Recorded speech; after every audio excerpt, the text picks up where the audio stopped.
¿qué tal? Buenas tardes. Es martes 19 de enero. Comenzamos ya Atlántico Noticias y lo hacemos poniendo la cuenta atrás en el temporizador porque ya quedan solo 24 horas para la toma de posesión de Joe Biden como presidente electo de los Estados Unidos.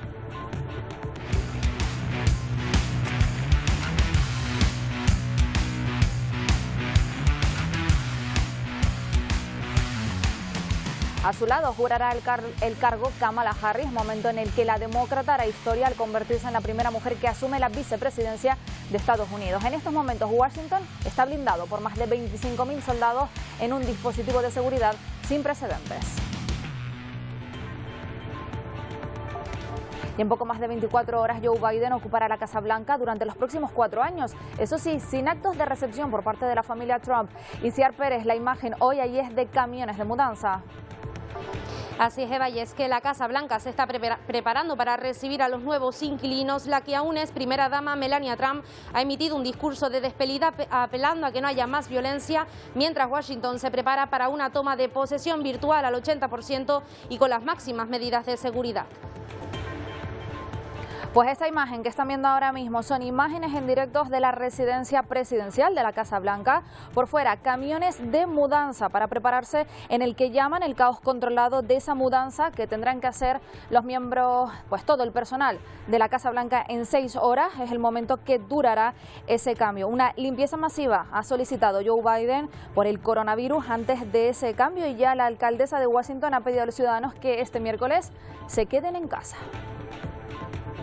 La Organización Mundial de la Salud lanza un mensaje a los países desarrollados. Sería un fracaso moral catastrófico una política de vacunación que excluya a los países menos desarrollados, justo ahora que Latinoamérica comienza a sufrir la segunda ola de contagios. Miguel Vega. México, por ejemplo, suma en las últimas 24 horas más de 8.000 nuevos contagios, justo un día en el que su presidente López Obrador ha anunciado que no van a llegar al país las vacunas de Pfizer prometidas tras un acuerdo con las Naciones Unidas para enviar estas vacunas a los países más desfavorecidos.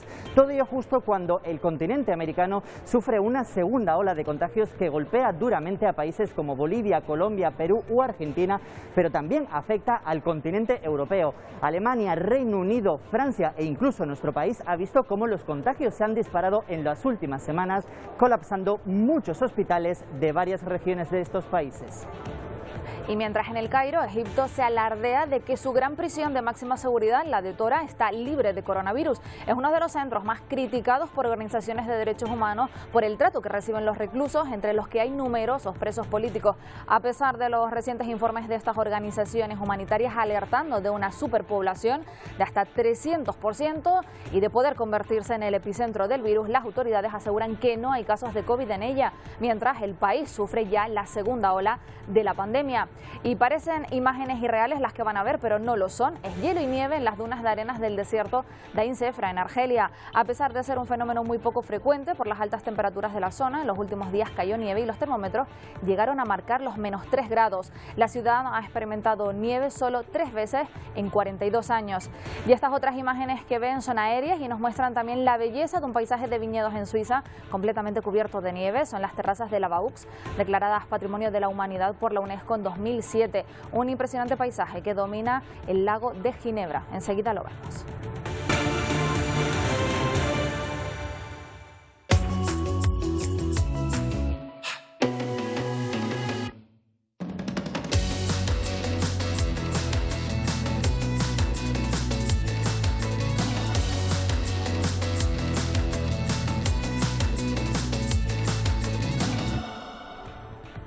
Bueno, pues vamos a mostrarle ahora cuál es la imagen en directo que muestra el Capitolio en Washington.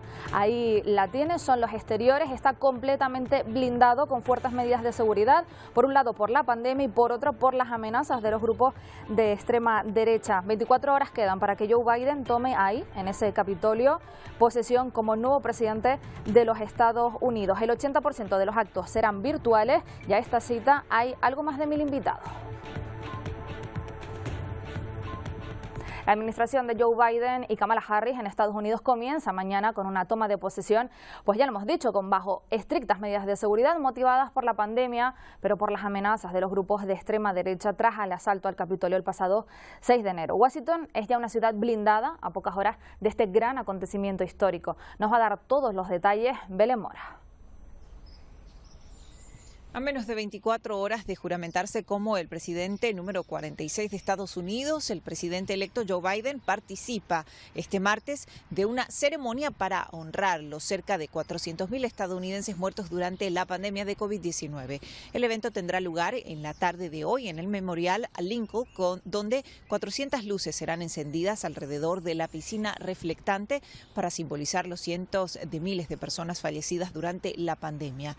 En simultáneo, otros edificios emblemáticos en Estados Unidos se encenderán en memoria de los fallecidos, informaron desde el equipo organizador de la toma de posesión. Esta ceremonia forma parte de los eventos previos a la investidura del presidente electo Joe Biden y la vicepresidenta Kamala Harris, que tendrá lugar este miércoles 20 de enero en Washington.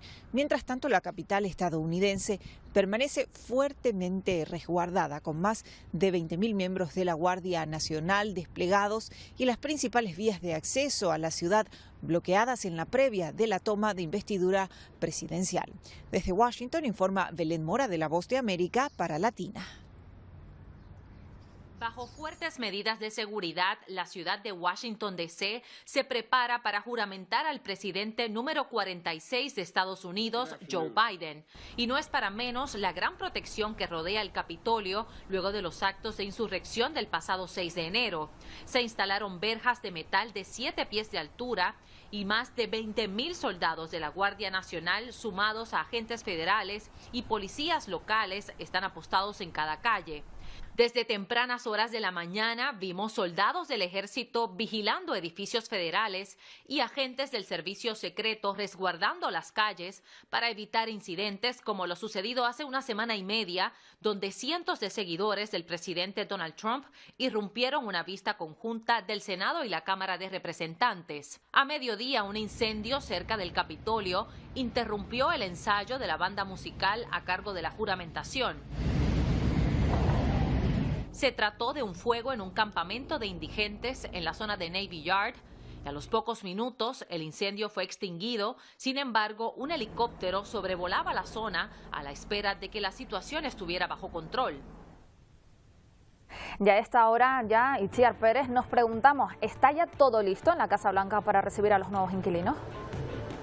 Así es, por ejemplo, empezaba este mismo lunes, Melania Trump daba un discurso de despedida, apelando, entre otras cosas, a que no haya más violencia. Hoy mismo, junto a su marido Donald Trump, dejarán la Casa Blanca rumbo a Florida y será la primera toma de posesión en 152 años en la que no participe, no cuenta con la presencia ni de la primera dama ni del presidente. Una toma de posesión, como hemos venido diciendo, virtual al 80% y con la máxima seguridad. De hecho, el FBI ha estado investigando a los más de 25.000 agentes de la Guardia Nacional. Por otro lado, estamos muy atentos a ese impeachment, a ese juicio político. De hecho, el abogado del chamán de Cuano, también conocido como el Bisonte, ha asegurado que la culpa del asalto la tiene Donald Trump, un argumento bastante codiciado por los demócratas en esa condena a un presidente que se espera que este mismo martes también emita una lista de más de 100 indultos. Si les parece, vamos a ver cómo la Casa Blanca se prepara para ese cambio de mandato. Mientras la mirada del país y el mundo estará puesta en la ceremonia de juramentación de Joe Biden el 20 de enero, en la Casa Blanca estará en desarrollo una misión contrarreloj, la mudanza presidencial que ocurre tradicionalmente ese mismo día. Empezando muy temprano en la mañana, alrededor de las 4 o las 5 a.m., el personal que trabaja para la residencia comenzará a mover todo. Entonces sacan las pertenencias de la familia del presidente saliente y a veces reemplazan las alfombras o limpian las alfombras. Pintan un poco las paredes. Después de haber limpiado todo, comienzan a meter las pertenencias del presidente y la primera dama entrantes. Colocarán toda su ropa en los armarios, llenarán el refrigerador con los alimentos que la familia entrante disfruta. Realmente quieren que el grupo entrante se sienta en casa. Lina Men, miembro de la Asociación Histórica de la Casa Blanca, explicó a La Voz de América que típicamente este proceso tarda 5 horas e involucra a una centena de trabajadores de la residencia. El mandatario saliente Donald Trump confirmó que no participará en la ceremonia de cambio de mando y se espera que parta de la mansión presidencial el mismo miércoles antes de que Joe Biden asuma el poder. El nuevo presidente debe estar listo para gobernar desde el despacho oval a su llegada a la residencia. Funcionarios de los archivos nacionales de Estados Unidos removerán todos los documentos físicos y electrónicos de Donald Trump, así como los regalos que recibió durante su mandato, los cuales serán archivados de acuerdo con la ley. Jorge Agobián, Voz de América, Washington. Y lo comentábamos ayer también, Itziar, el flujo migratorio será una de las primeras medidas sobre las que Biden tiene pensado trabajar. Así es, y es que se espera que el nuevo presidente impulse una nueva etapa en materia de migración. Además, abre el camino a que más de 11 millones de extranjeros sin papeles que residen en el país pues puedan acceder de una forma más fácil y con menos trámites a la ciudadanía estadounidense. Si les parece, vamos a ver, por ejemplo, qué espera el gobierno de Venezuela, como decimos, de esta nueva era.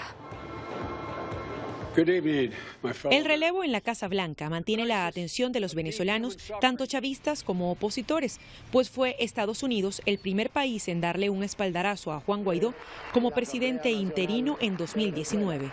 Esperamos mucho del fortalecimiento y acompañamiento al proceso de reconstrucción de la democracia en Venezuela. El presidente en disputa, Nicolás Maduro, ya ha dado a conocer sus expectativas. Y esperemos que se abran posibilidades. Pero podría cambiar la política internacional de Estados Unidos con el nuevo gobierno de Joe Biden. Creo que van a haber cambios, porque es que además cambios son necesarios, porque es que en la administración Trump, no obstante el esfuerzo, el interés, habían debilidades. Una debilidad evidente era la falta de coordinación efectiva. La multilateralización de las búsquedas de soluciones incluyendo, por supuesto, a algunos de los que ya mencioné, a China y a Rusia. Para ambos analistas, las sanciones individuales contra figuras del chavismo se mantendrán, pero las que impiden vuelos directos a Estados Unidos o la compra de gasolina a petróleos de Venezuela podrían ser revisadas bajo ciertas condiciones. Venezuela y Estados Unidos rompieron relaciones diplomáticas en enero de 2019 luego de que Trump reconociera a Guaidó como presidente interino. Esto provocó el cierre de la embajada de Washington en Caracas y por el momento el equipo de Biden no ha revelado si se reabrirá esta sede diplomática. Adriana Núñez Rabascal, Voz de América, Caracas. Seguimos muy pendientes de Guatemala. A pesar de los duros enfrentamientos de las últimas horas, la caravana de 9.000 hondureños continúa con su camino con el objetivo de llegar lo antes posible a los Estados Unidos. Parte de esa caravana ya ha llegado a su segundo punto conflictivo, la frontera mexicana. Tras los encontronazos en Guatemala, algunos de los migrantes hondureños de la caravana lograron escapar de las autoridades y avanzaron en pequeños grupos hasta su segundo objetivo, la frontera de Guatemala con México. Pues la verdad, pues hemos venido, como decir, rodeando las montañas, por potreros, por pantanos. Bueno, porque mire cómo ando. Pues así hemos venido en el camino. La gran mayoría son mujeres y niños. Después de esquivar los retenes, llegaron a la casa del migrante en Tecunumán, Guatemala, en donde buscan comida y refugio. Pero ante la pandemia del COVID-19, solo hay espacio para 30 personas. Por ello, muchos acampan en la ribera del río Suchiate, en espera de cruzar al lado mexicano. Los han pedido la prueba del COVID, los han pedido la cédula, los han pedido un montón de cosas, pero al igual nosotros pues no traemos papeles, los hemos rodeado y pues gracias a Dios estamos hasta aquí. Yo ya es tercera vez con esta, quiero llegar a la calle que va para Tapachula y ir a la casa de migrantes, en la que está acá, en la entrada. Aquí sí, 3 veces con hoy. Yo hasta donde he llegado, hasta Monterrey, Nuevo León. El pequeño contingente no se arriesgará a cruzar solo. Dicen que esperarán a sus compañeros que, a como dé lugar, también cruzarán Guatemala. Ya en Tecunumán se reorganizarán para cruzar a México. Pedro Gerardo López, Azteca Noticias. Y los hondureños que continúan en Guatemala esperan que las autoridades autoricen su entrada en el país. Así como ven, varios niños ondean banderas blancas para pedir que cesen los ataques a la caravana de migrantes. Con trozos de tela han pedido que cesen las cargas policiales y que se les deje avanzar en su camino hacia los Estados Unidos. Los hondureños rehúsan dar marcha atrás a pesar de los graves episodios violentos con el ejército y la policía guatemalteca.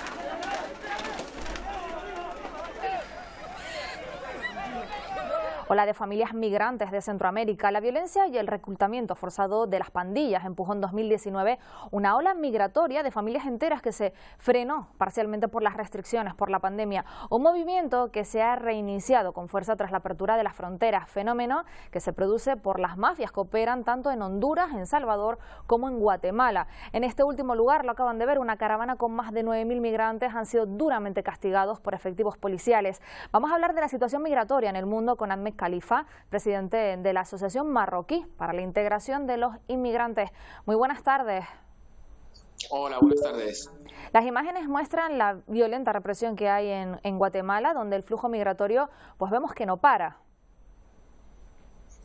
Sí, efectivamente, los flujos migratorios son una constante aquí en el Mediterráneo, forman parte de la historia, nuestra historia en el Mediterráneo, de todos los países. Las migraciones no van a cambiar. Los flujos van a estar siempre. Lo que tenemos que cambiar, lo que tenemos que pensar son las políticas que pueden hacer que estas migraciones sean migraciones ordenadas, migraciones sin riesgo sobre las personas que prefieren o que eligen cambiar de sitio para vivir. Una migración, esta en concreto, que está siendo castigada o utilizada por muchísimas mafias, así lo están catalogando las autoridades.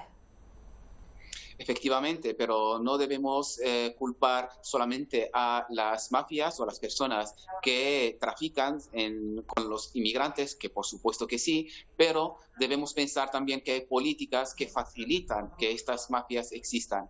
Que el hecho de cerrar, por ejemplo, la ruta migratoria o poner la ruta migratoria del paso en el estrecho más difícil o hacer que ese acceso sea más difícil, pues lo que ha hecho esto es hacer que los inmigrantes se dirijan a otros puntos más difíciles, como son el trayecto a través de los cayucos que van hacia las Islas Canarias. Estamos hablando de aquí del caso de España. Entonces, la inmigración sí que es verdad que debemos que culpar, por supuestísimo, a los grupos de delincuentes que trafican con los inmigrantes, pero también debemos pensar en políticas justas para que las personas que paguen el pacto no sean esto no sean los inmigrantes, sino que la ley caiga sobre las personas que trafican con los seres humanos. Una mayor reforma migratoria es esencial. Puede ser una de las primeras medidas, de hecho, lo hemos visto al principio del programa, que tome Joe Biden ahora al tomar posesión de su cargo. Eso abría la esperanza a más de 11 millones de familias. Efectivamente, esperemos que la nueva administración americana pueda tener más sensibilidad con las personas migrantes, porque lo que hemos visto hoy en día en los últimos años en Estados Unidos, la verdad que deja mucho que desear a nivel de la gestión humana de los flujos migratorios, porque al fin y al cabo estamos hablando de personas humanas, estamos hablando de la gestión de derechos, y por supuesto que si ahora va a haber algún cambio, pues será un cambio no solamente favorable a los inmigrantes, porque cuando hablamos de inmigrantes estamos hablando de la sociedad en general. Cuando los inmigrantes estén o tengan los derechos cubiertos como el resto de la ciudadanía, pues siempre habrá más armonía, habrá más convivencia y las relaciones humanas dentro de la sociedad serán muchísimo más sanas y el país será o cumplirá con los derechos humanos. Si hablamos de aquí de Canarias, señor Khalifa, en 2020 batimos récord con la llegada de 23.600 migrantes a las islas. Ya en estos primeros 15 del año las cifras se superan en más de 1.000. Vemos que el fenómeno migratorio no para a pesar de la pandemia. Efectivamente, pero en realidad estos números no deben asustarnos, todo lo contrario. Estos números son las mismas personas que se dirigían antes por la zona del Mediterráneo, ahora han cambiado de rumbo, ahora se dirigen hacia las Islas Canarias. Lo dramático es que la ruta de Canarias es más mortal, hay más fallecimientos por elegir esta ruta. ¿Qué es lo que ha hecho que las personas migrantes elijan esta ruta? Son las políticas migratorias. Las políticas migratorias se han endurecido de modo que no dejan más camino hacia las personas que necesitan emigrar que elegir esas rutas migratorias que al fin y al cabo son muchísimas veces mortales y dramáticas. Debemos, como he dicho antes, apostar por unas políticas migratorias que faciliten el traslado o la residencia de personas inmigrantes en otros sitios sin tener que pasar por ese dramatismo, sin tener que perder vidas en ese intento de mejorar las vidas del ser humano. Ahmed Khalifa, presidente de la Asociación Marroquí para la Integración de los Inmigrantes, muchas gracias por atendernos en Atlántico Noticias. Un placer, un saludo. Y nosotros seguimos porque los hondureños que continúan en Guatemala esperan que las autoridades autoricen su entrada en el país. Así como ven, hace solo unos minutos eran los niños quienes ondeaban banderas blancas para alzar la voz y que acaben esos episodios violentos, lo veíamos hace solo unos minutos. Ahora, precisamente de migrantes que están abandonando sus países por la crisis económica y que está provocando una pandemia mundial. Es el continente latinoamericano. Lo vamos a ver con nuestro compañero Miguel, que ya está inmerso en la segunda ola de la COVID-19. Pocos son los países en el continente americano que han comenzado su campaña de vacunación y aquellos que la han comenzado a inmunizar a su población y sigue siendo testimonial a toda la población vacunada en estos momentos. Todo esto se produce en una segunda ola de contagios que ya mantiene a más de 42 millones de contagios desde que comenzara esta crisis sanitaria y se acerca al millón de víctimas mortales, sobre todo siendo Brasil y Estados Unidos los países que más aportan a este cómputo global. México, que anota más de 8.000 nuevos contagios en las últimas 24 horas, anuncia su presidente López Obrador que no van a llegar las vacunas prometidas por Pfizer porque tras llegar a un acuerdo con la Organización de Naciones Unidas, estas vacunas se van a destinar a los países más desfavorecidos. Pero esta segunda oleada de contagios está golpeando duramente al continente, a países como Colombia, que suma 15.000 nuevos positivos en las últimas 24 horas, o Argentina, más de 8.000 nuevas infecciones. Todo esto está provocando saturación en muchos hospitales de varias regiones del continente. Decenas de personas con cero distanciamiento social esperando poder subir a un bus de Transmilenio. La imagen preocupa porque esta localidad tiene hoy más de 639 casos de COVID-19 activos. Lo mismo sucedía dentro de algunos barrios de Ciudad Bolívar, muy cerca de allí, donde los ciudadanos se aglomeran en los paraderos de los buses. Está un poquito lleno. Pese a que esta zona de la ciudad está en un estricto confinamiento por tener más de 1.500 casos positivos, el impresionante trancón parece demostrar lo contrario. En Usme, con más de 900 casos activos de COVID-19, ya hay varias filas de personas en entidades estatales o bancarias, sobre todo quienes buscan ayudas económicas para afrontar la cuarentena que inició hoy. Estamos desde antes de las 5 de la mañana, haciendo la fila aquí para la renta básica. Debían de organizarlo mejor. En Bosa también vimos durante la mañana bastante gente en las calles, ríos de personas en bicicleta y muchos ciudadanos tomando transporte, incluso algunos, a pesar de la cantidad de gente, con el tapabocas en el cuello. ¿Tiene permiso para transitar? Sí, claro. Los vendedores informales trataron de trabajar en la madrugada para evadir los controles de la policía y levantaron sus puestos apenas salió el sol. ¿Y qué hacemos si no tenemos más de otros sustentos? En Rafael Uribe Uribe y San Cristóbal, dos localidades al suroriente de Bogotá, la situación estaba más controlada. Las calles lucían vacías y con poco tráfico vehicular. En Puente Aranda, que hoy es la novena localidad con más casos activos del coronavirus, también hubo poca afluencia de personas y aglomeraciones. Todas estas localidades suman más de 8.500 casos activos de COVID-19 y reúnen alrededor de 2.800.000 habitantes de Bogotá. La ONU ha criticado lo que a su juicio demuestra el egoísmo de los países más desarrollados al acaparar todas las vacunas, dejando sin posibilidades de acceder a ellas a las regiones más pobres. Sobre esto ha hablado el presidente de México, López Obrador, quien ha afirmado que su país va a reducir la represión de vacunas de Pfizer para atender al llamamiento de Naciones Unidas. Estos son los datos. Según la ONU, mientras que en 49 países de ingresos altos y medios se han distribuido 39 millones de dosis, en un solo país de ingresos bajos, apenas 25 personas han podido ser inmunizadas. La ONU les está demandando que entreguen vacunas para que la ONU pueda ofrecer vacunas a países que tienen más dificultad. Donde también hay preocupación es en Perú por el incremento de los casos después de las fiestas de Navidad. En las últimas semanas se han reportado un aumento de hospitalizaciones de jóvenes. Las unidades de cuidados intensivos rozan el 100% de ocupación.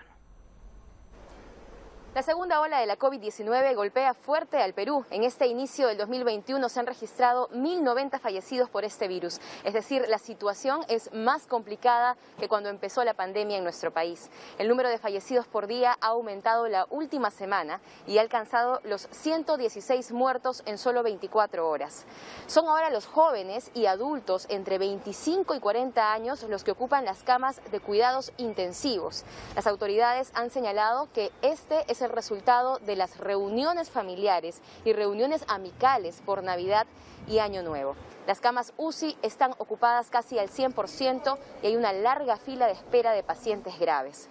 Mientras tanto, el gobierno anuncia la compra de más ventiladores mecánicos. La ministra de Salud, Pilar Macetti, ha confirmado que hay un incremento rápido de contagios y fallecidos y la tendencia es al alza y hasta febrero o marzo se van a registrar nuevos picos. Actualmente hay un plan por regiones y según niveles de alerta que incluye cambios en el horario de inmovilización social o toque de queda, como nos lo conocemos en nuestro país. Pues como cada día en Atlántico Noticias vamos a conocer con un canario la situación en este país. Saludamos ya a Miguel Apeles, buenas tardes. Buenas tardes, ¿cómo están? Vemos como el país detecta más de 2.500 nuevos positivos en estas últimas 24 horas. La segunda ola llega con fuerza. Así es. Ahora mismo estamos, como han comentado, viendo lo que nos ha dejado la Navidad y las reuniones, ¿no? Se ha juntado muchas familias, no se ha respetado nunca pues lo que se ha pedido, el distanciamiento social, el lavado de manos y demás. Se veían imágenes en el centro de Lima de las compras navideñas, de gente pues apelotonada en el mercado central y demás, y bueno, pues ahora parece que estamos viendo lo que esto ha traído, ¿no? Llama la atención que también los infectados y demás ahora son más jóvenes, son de los entre 20 y 40 años, ¿no? Esto es por las fiestas ilegales que se han llevado a cabo en Navidad, las reuniones y demás, como bien habían comentado, ¿no? Bueno, y la situación más difícil la encontramos en los hospitales, las UCI están al borde del colapso y además pues de la fatiga de los sanitarios. Así es, pues ya están al 100%, hace unos días estaban, que todavía en teoría no habíamos empezado con la nueva ola, esta nueva segunda ola, ya estaban casi saturadas. Imagínate ahora que ya estamos metidos de lleno en esta ola, ya hay gente en espera en los hospitales, he oído datos de que hay unas 300 personas esperando por camas UCI y que día a día esto se va a ir incrementando, ¿no? Entonces es bastante preocupante, ¿no? Porque tanto la pública como la privada están atendiendo a todo el mundo y están saturadas, pública y privada, ¿no? El país apuesta por la vacuna china, no sé qué en proceso están, si ya han llegado esas primeras dosis, si se ha empezado el proceso de vacunación. Todavía no.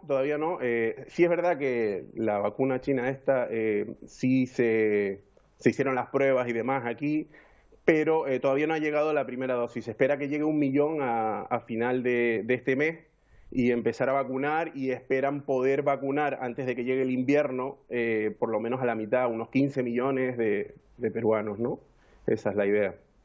Y también al frente, bueno, en solo unos meses, en abril, llegan las elecciones. Por ello se están anunciando que empiezan a querer estudiar nuevas medidas preventivas, pero no sé si ya han anunciado algunas de ellas.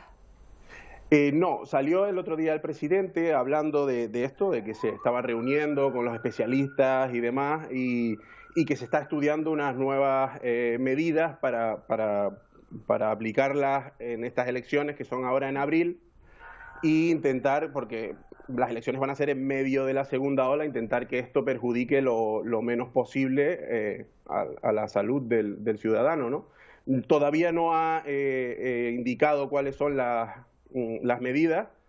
Sí tenemos las de siempre, el distanciamiento, el lavado de manos, el cubrebocas o la mascarilla, y me imagino que algo más se tendrá que implementar, ¿no?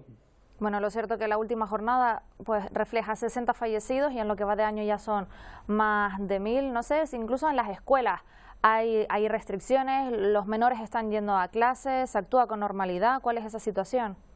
Bueno, aquí ahora estamos en verano, entonces ahora mismo los niños no están en el colegio, pero el año pasado no hubo colegio, terminó todo virtual, nunca se volvió a la escuela, de hecho, desde marzo no se ha vuelto a la escuela aquí en el Perú, ¿no? No sé si en marzo de este año se preparará algo para que los niños vuelvan, pero en principio no he escuchado nada, no, parece que seguirá virtual todo, creo. Pues Miguel Apeles, canario en Perú, muchas gracias por atendernos en Atlántico Noticias y hacernos esa radiografía del país. Muchas gracias a ustedes. Hasta luego. Y los contagios en Europa no paran de aumentar y la campaña de vacunación aún no es suficiente. Por eso, Miguel Vega, varios países han comenzado a endurecer sus medidas. Sí, Alemania, por ejemplo, anuncia que prolongará el confinamiento hasta el próximo 15 de febrero tras anunciar una jornada más, algo más de 1.000 fallecidos por la COVID-19 y 11.000 nuevos contagios. Pero España también anota una cifra récord en los 3 últimos días con más de 84.000 nuevas infecciones y la incidencia acumulada en nuestro país ronda los 700 casos por cada 100.000 habitantes.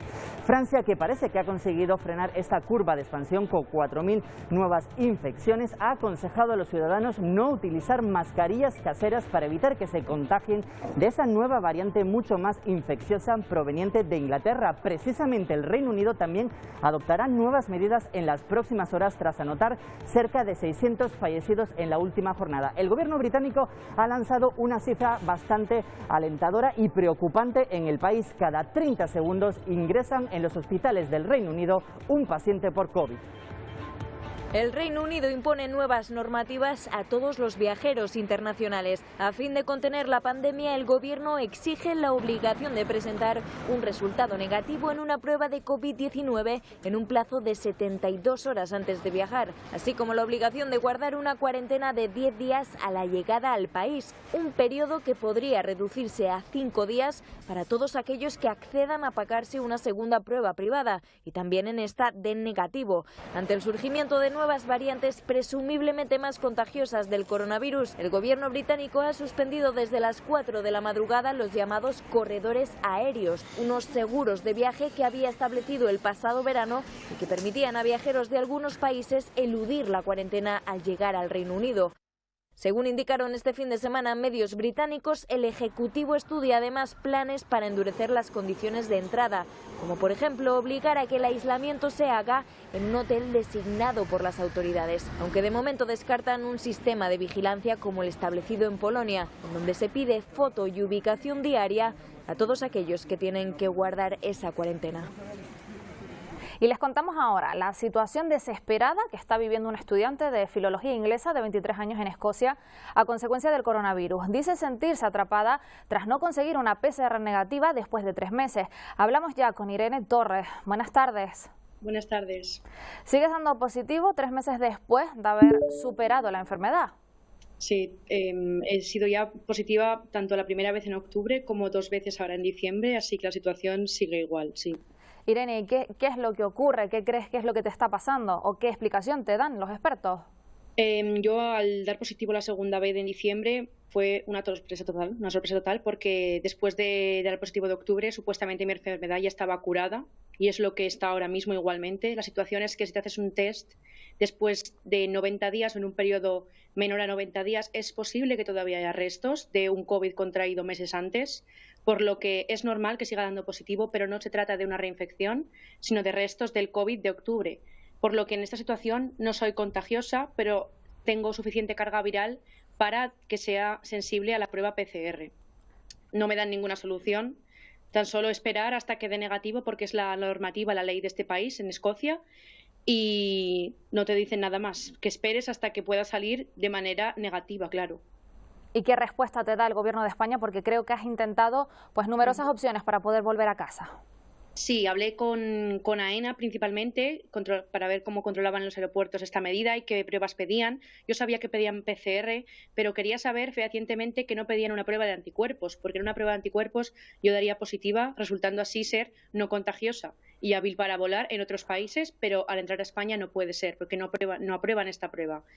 La situación es que me dijeron que me iban a dar un correo para que contactara con Sanidad Española y así fue. Ellos me dieron una solución que en un principio parecía la única vía de escape y la manera de salir, que era contactar con un médico aquí, posiblemente por la vía privada, que me redactara un informe en el que figurara que yo podía volar a España porque mi enfermedad estaba resuelta, aunque fuera sensible al test y diera positivo en la PCR.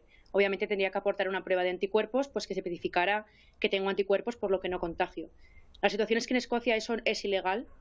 Ellos desde el gobierno de España no creo que sepan que cada país qué función llevan, porque claro, el planeta es muy grande y en cada país llevan unas normas, ya que la normativa no te permite volar si eres positivo ni con un informe ni nada. Solo puedes volar siendo negativo.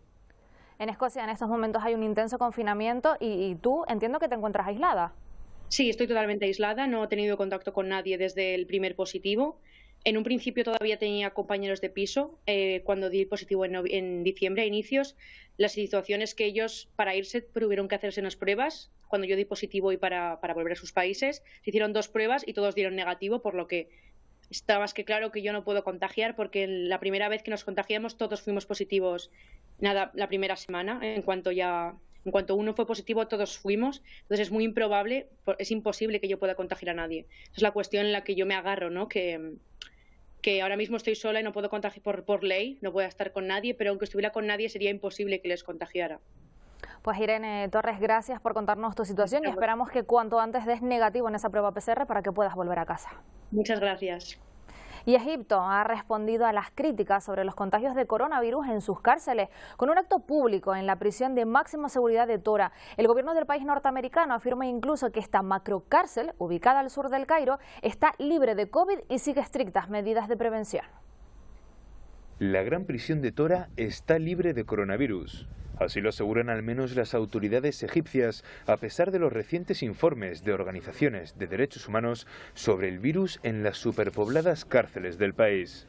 Y es que desde marzo de 2020 ONGs locales e internacionales han advertido de que las cárceles egipcias se pueden convertir en el epicentro del coronavirus debido al hacinamiento con una ocupación del 300%. Las organizaciones critican además la falta de transparencia del gobierno egipcio respecto a las condiciones de salud en los centros de detención.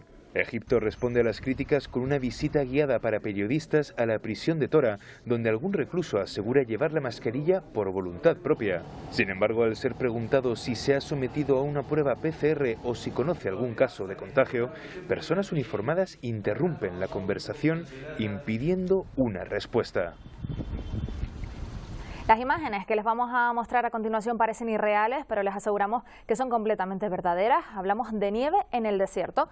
Corresponden a las dunas de arenas del desierto de Ain Sefra, en Argelia. A pesar de ser un fenómeno muy poco frecuente por las altas temperaturas que normalmente se sufre en esta zona, en los últimos días ha caído nieve y los termómetros han llegado a registrar incluso los -3 grados de temperatura. La ciudad ha experimentado esta situación solo otras 3 veces en 42 años. La última gran nevada ocurrió en 2017.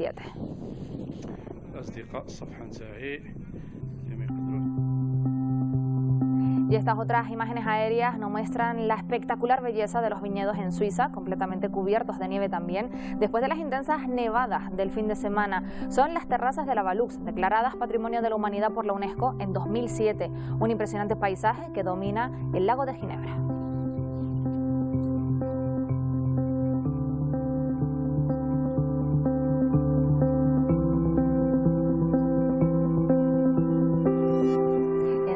Italia, el monte Etna ha vuelto a entrar en erupción. Son imágenes de esta pasada noche. Es el volcán más activo del continente europeo y los sicilianos están acostumbrados a este tipo de imágenes y a esas largas corrientes de lava fluyendo desde sus 3.330 metros de altitud. Por suerte para las poblaciones cercanas, sus continuas erupciones no suelen suponer peligro por su relativa tranquilidad y la lentitud de ese flujo de lava. De lo que no se libran, eso sí, es de la lluvia de ceniza.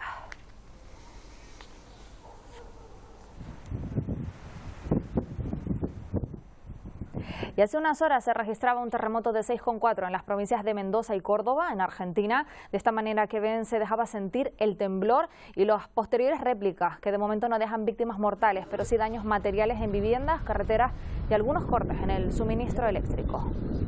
Sí, en toda la derecha. Janis Joplin hoy hubiera cumplido 78 años. La cantante nació tal día como hoy en Port Arthur, en el estado norteamericano de Texas.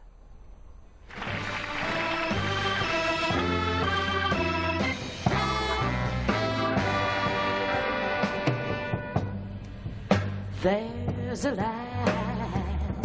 A pesar de lo breve de su carrera, la artista se convirtió en uno de los iconos más populares de la música rock, formando parte del conocido como Club de los 27, junto a otros célebres músicos como Brian Jones, Jimi Hendrix, Jim Morrison, Kurt Cobain y Amy Winehouse, ya que todos murieron a esa edad de forma trágica. Nosotros terminamos ya, se quedan enseguida con toda la actualidad en el Telenoticias 1 y recuerden que volvemos mañana a las 2 menos cuarto aquí en Atlántico Noticias. Que pasen una feliz tarde. Adiós. You can do anything, you can do every little thing, and I think I can, yeah.